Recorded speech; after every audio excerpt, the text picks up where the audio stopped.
Cerita horor nyata di rumah sakit angker. Penampakan hantu bikin merinding.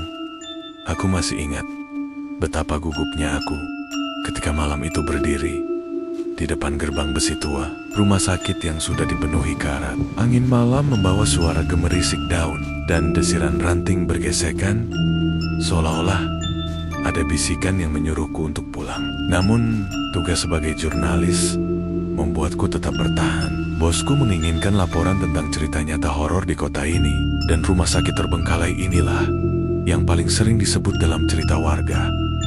Sebelum pergi, aku sempat mewawancarai seorang lelaki tua di warung kopi dekat sana. Ia pernah bekerja sebagai satpam di rumah sakit itu bertahun-tahun lalu. Lama-lama di dalam, kata Pak Rahmat sambil menyulut rokoknya, dulu waktu kebakaran, banyak yang terjebak. Pak dokter sama perawat sama pasien, mereka menolong orang lain, malah nggak sempat selamatin diri. Orang-orang masih lihat mereka mondar-mandir sampai sekarang. Aku menelan ludah, tapi rasa penasaran lebih kuat. Setelah pamit, aku melangkah ke pekarangan dengan hati-hati, melewati papan larangan masuk yang sudah hampir rebah. Lorong depan diterangi cahaya bulan yang mengintip melalui kaca jendela pecah. Dindingnya penuh lumut, catnya mengelupas seperti sisik-sisik tua. Lampu neon gantung bergoyang ditiup angin, menimbulkan bayangan yang menari di lantai. Aku memegang erat senter dan merekam beberapa gambar dengan kamera. Di sudut lorong, suara pintu berdecit membuatku menoleh. Pintu ruang perawatan terbuka sendiri dengan pelan, seperti ada yang ingin mengundangku masuk. Di dalam, ranjang-ranjang dengan spray putih kusam terbaring rapi. Beberapa kursi roda tersandar di dinding. Bayangan ranjang panjang di dinding seakan membentuk sosok manusia yang tiduran. Bau obat bercampur anyir darah yang sudah lama mengering mengisi udara, membuat perutku mual.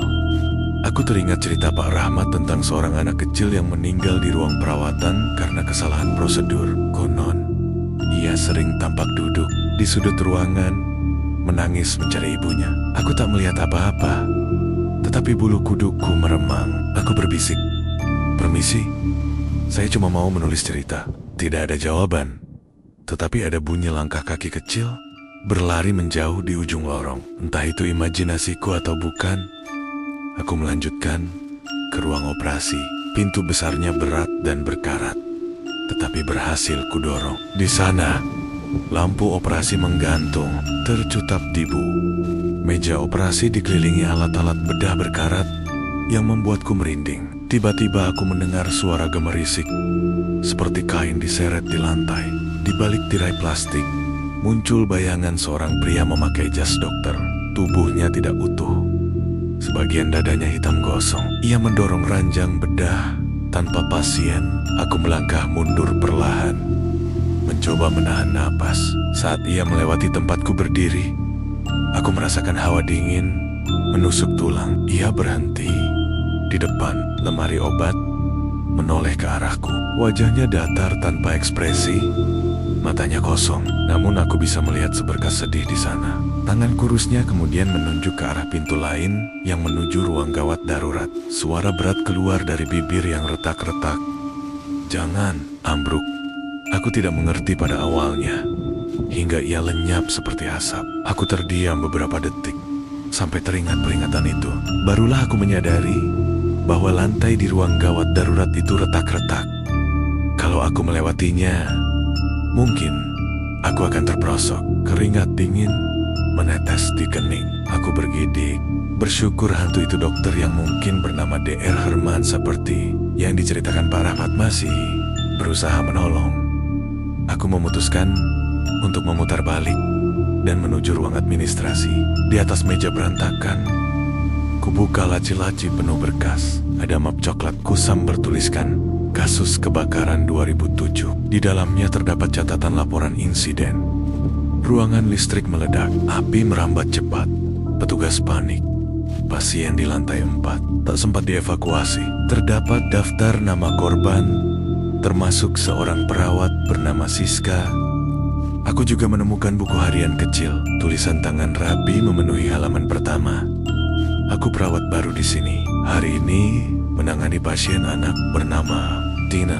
Halaman berikutnya, semakin tragis panik, asap, dan permohonan maaf pada pasiennya karena ia tak bisa menyelamatkan mereka. Tulisan terakhir berhenti di tengah kalimat, diakhiri bercak coklat yang sudah mengering. Aku membayangkan bagaimana Siska menulis saat api membakar ruangan. Bulu kuduku meremang lagi. Tiba-tiba, dari lorong luar, terdengar suara nyanyian lembut seorang perempuan, seperti lantunan Nina Bobo. Suaranya merdu, namun sangat pilu. Liriknya tidak jelas, hanya melodi yang mengalun, tetapi membuat hati serasa diremas. Aku keluar ruangan, menelusuri asal suara. Semakin dekat, semakin jelas. Di ujung lorong, di ruang bersalin yang pintunya terbuka, aku melihat sosok seorang ibu muda duduk di samping ranjang bersalin kosong. Tubuhnya tampak transparan, seolah hanya bayangan. Ia menimang sesuatu di pangkuannya, namun tidak ada bayi. Air matanya berlinang. Aku terpana, tak bisa bergerak. Ia menoleh, bola matanya sayu. "Anakku masih di dalam," bisiknya. Suara itu mengiang di kepalaku. Tiba-tiba ruangan dipenuhi suara tangisan bayi, gema dari masa lalu. Ia memeluk sesuatu yang tak terlihat, kemudian hilang bersama suara tangisan. Aku memegang dadaku, merasa campuran iba dan takut. Aku ingin segera keluar, tetapi rasa penasaran menarikku ke satu tempat lagi, kamar mayat. Pintu besinya sedikit terbuka. Lampu di dalam berkedip. Di atas meja logam, ada kantung mayat yang terbuka. Ketika aku mendekat, kantung itu kosong. Namun, dari sudut ruangan, kulihat pintu pendingin mayat bergerak. Seolah-olah ada yang berusaha keluar. Aku menahan napas. Tiba-tiba tangan pucat keluar dari celah pintu, diikuti sosok tubuh kaku dengan wajah membiru. Sosok itu berjalan kaku ke arahku. Matanya melotot, mulutnya menganga. Aku hampir menjerit, tapi kemudian teringat banyak cerita. Kadang mayat yang terbakar tidak tenang karena belum dikuburkan dengan layak. Aku mundur pelan, menunduk hormat, berdoa sebisaku. Sosok itu berhenti, lalu berbalik kembali ke laci pendingin, seolah-olah menyadari doaku. Setelah ia masuk kembali, pintu tertutup sendiri. Sekujur tubuhku lemas. Akhirnya, aku memutuskan sudah cukup. Dalam perjalanan keluar, aku melihat kembali sosok perawat Siska berdiri di tangga. Kali ini wajahnya lebih jealous. Mata bulatnya penuh kasih sayang, seperti seorang kakak yang memperingatkan adiknya.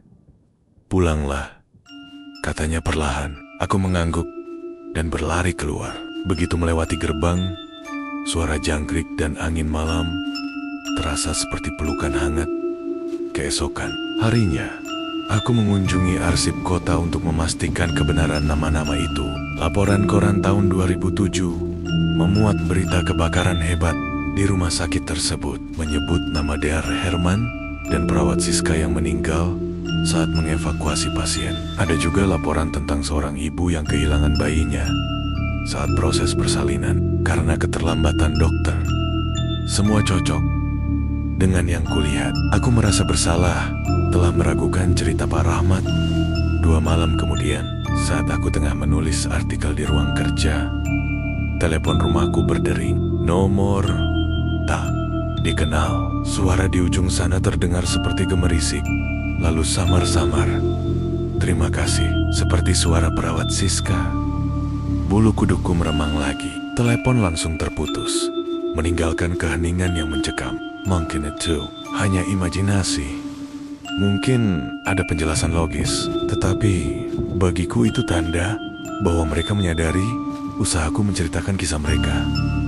Sejak malam di rumah sakit angker itu, aku selalu membawa bunga ketika melewati gerbang tua tersebut. Kegigihan mereka yang telah tiada untuk menolong orang lain membuatku menaruh hormat. Aku membagikan ceritaku kepada orang-orang dengan harapan mereka berdoa untuk arwah yang belum tenang. Dan jika ada yang ingin menguji nyali ke sana, aku selalu berkata seperti Pak Rahmat, "Jangan lama-lama, mereka mungkin akan menolongmu, tapi penampakan mereka akan selalu bikin merinding."